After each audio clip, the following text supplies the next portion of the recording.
Today, I want to sort of break down the basics of the auction market theory or order flow because I know a lot of you guys are new. A lot of you guys want to learn about order flow, but you just don't know where to start because it seems like so much. So, what I've done is I've broken it down and I'm going to teach you guys the absolute basics today. And then from there, we'll move on and go from there. So, we're going to go over why the market moves, right? So, an auction market is the first thing we need to go over. An auction market is a marketplace where buyers and sellers submit competitive bids and offers, and transactions occur when the prices match. So, there's a few key characteristics of an auction market. So, price is determined by supply and demand. Buyers bid for what they want to buy, and sellers ask for what they want to sell. So, the buyers, they're like, okay, I'll say you have a pencil, I'll buy it for 50 cents, right? But the seller's like, okay, I want $1. And now that's where the bid and the ask come from. The highest person willing to buy is at 50 cents, and then the person willing to sell it only wants to let it go at $1. So that's what becomes your bid and ask, right? So the transaction occurs when the bid meets an ask. If a buyer is willing to pay the seller's price, a trade happens. So say the buyer's been waiting. He really wants that pencil. He's like, you know what? I'll give you $1. That's the order. That's the transaction. The buyer's willing to pay the seller's price, and the trade happens. And the markets move based on imbalances. If there's more buyers and buyers are more aggressive, the price is going to move up. If the sellers are more aggressive, the prices are going to move down. So examples of this, you have the NASDAQ, you have the housing market, and then you have things even as eBay, right?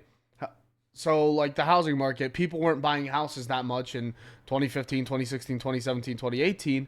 Come COVID, interest rates start to go up, people start buying houses, there's an influx of demand on houses, and those start to go up.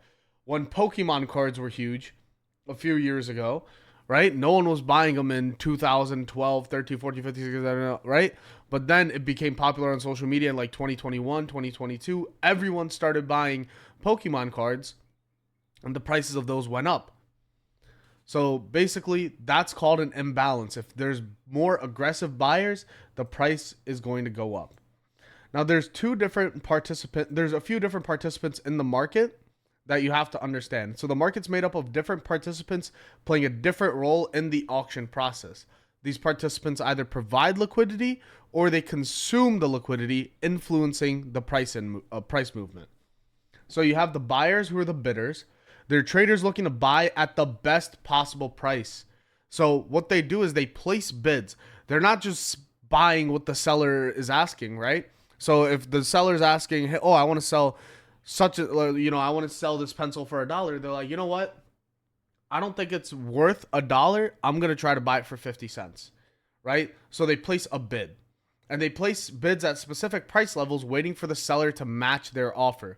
So basically, instead of being aggressive and buying, they're bidding, hoping that the seller comes down on their price. And then if they're more aggressive and they really want to buy, like in this example, a fucking pencil, right? The more aggressive buyers, they push the price higher by placing market orders. Now, say the person selling the pencil for $1, he has 100 pencils. He sells 30 of them, right? To 30 different people for $1. He's like, oh, maybe this is too cheap. I want to charge $2 for it now, right? And people keep buying up. Then he might charge $3, $4, $5, trying to make the most amount of money, right? So the sellers are the people who are on the ask side. They're traders looking to sell at the best possible price, and they place ask offers, and it's called offers at specific price levels, waiting for buyers to accept. They're like, yo, I'll offer you this pencil for $1, right? Whoever wants to buy it, you can buy it. And more aggressive sellers push prices lower by placing market orders. So instead of placing ask orders, right, what they'll do is they'll just sell it. They're like, oh, I have 100 pencils laying around. I want to get rid of these. Instead of trying to sell them all at $1, I want my money now. I'm going to sell it for 50 cents. And he sells all of them for 50 cents. Then the buyers are like, yo, if he's selling all these for super cheap, maybe I could get 25 cents. And then the price moves down. So there's two types of participants, right? There's market makers, who are the liquidity providers, and retail traders. The market makers, they're large institutions or firms. They help stabilize price movements by always offering to buy and sell. And they profit from the bid and ask spread. which is the difference between the buy and sell prices. So if you have a 50-cent buyer for a pencil and then you have a dollar seller for a pencil, what's the midpoint? 75 cents, right? There you go. So basically what the market makers do is they make money from the bid and ask spread. Retail traders are small traders using personal funds, typically trade on short-term trends or technical analysis, and they often follow institutional traders rather than moving the market themselves, right? So why is it important to understand who the market participants are? Number one, it helps you spot who's controlling the market, retails versus institutions. It shows you whether price is being driven by real liquidity or just speculation. And then it also helps you anticipate potential reversals or breakouts based on order flow. So the reason you want to understand the two types of participants, you want to see if it's a retail-led move or if it's the market makers moving the market. If it's a retail-led move, usually short-lived, not that much volume, because it's people like us. Even if we all together put every single dollar, maxed out credit lines, borrowed money from every person we know, we still wouldn't be able to move the market as much as these guys do in one single buy order. So now we're going to get into the actual order flow thing. So what is order flow? Now, I want you guys to look at this graphic real quick because it really shows the market as a whole. This is what most people see, right? Just the tip of the iceberg is candlesticks. And then once you dive deeper, order flow shows you an entire new world that you would not have seen otherwise. So what is order flow? It's real-time flow of buy and sell orders in the market. It shows the actual bidding and offering process between buyers and sellers, and it helps traders see the market intent beyond traditional candlesticks. So how does order flow tie everything together? It helps traders see it lets you see the actual auction process happening. So what we were talking about here and over here, you get to see that all with order flow.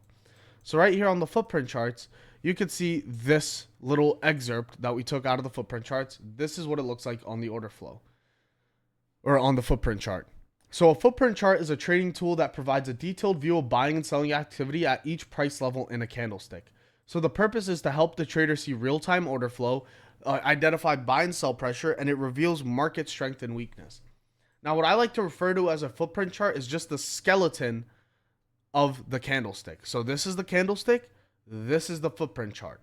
It shows you how many orders were placed at every single price point in that candlestick.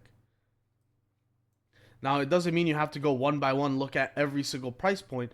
What you can notice is, oh, there was a lot of transactions taking place over here before this move higher. So this area might act as an area of support, right? Like over here, where it bounced from.